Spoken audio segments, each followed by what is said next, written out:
how did you sort of first discover contexts as a potential place to publish? I remember when people were thinking about contexts, Mm, right? I've been around a minute, and I remember the proposal when we were talking more seriously about public sociology that we should have an ASA journal that was public facing.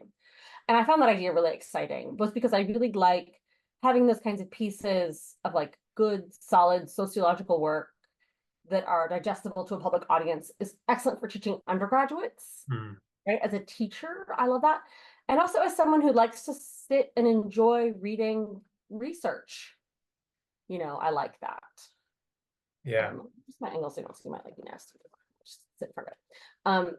Yeah, so I feel like that's a really beneficial thing all around. It's beneficial for us to be able to communicate well with the public audience, to communicate some of our really, really important findings to people who may not want to sit and read an entire book, Mm, right? Or even an entire article.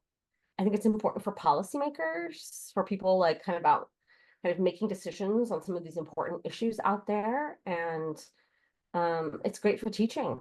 mm, It makes sociology exciting and easy to understand for younger people. mm. I'm wondering if you could just sort of walk us through the main argument that you present the reader in the context piece.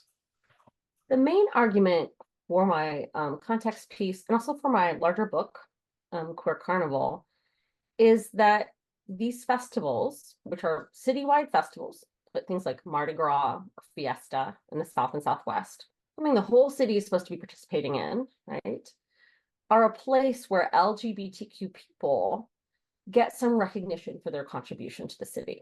Mm, And that's a really important part of LGBTQ citizenship. It fills what Michelle Lamont refers to as the recognition gap, that groups may be begrudgingly given rights, right, or allowed rights, but they may not be considered valuable and exciting members of a community, right? But during festivals, I feel like LGBTQ contributions are highly valued. They're seen as culturally interesting, they're seen as fun. People enjoy coming. It allows LGBTQ people to connect with their neighbors, their parents, and their city council members sometimes, right? And I feel like that's all really, really important. mm. And it's a part of citizenship that's a lot harder to pin down. Like it's very abstract. And that's a little bit harder to write about sometimes, but I feel like it's something that happens during some of these festivals. Mm. And so with that in mind, what would you think is like the main takeaway you would hope readers would leave your piece with? Probably two things. One is that we should take festivals more seriously. Rather than thinking of them as something that sort of happens once a year, it's often organizing that happens all throughout the year for Mm, a festival to happen. And there's these really rich social connections between people who do festivals.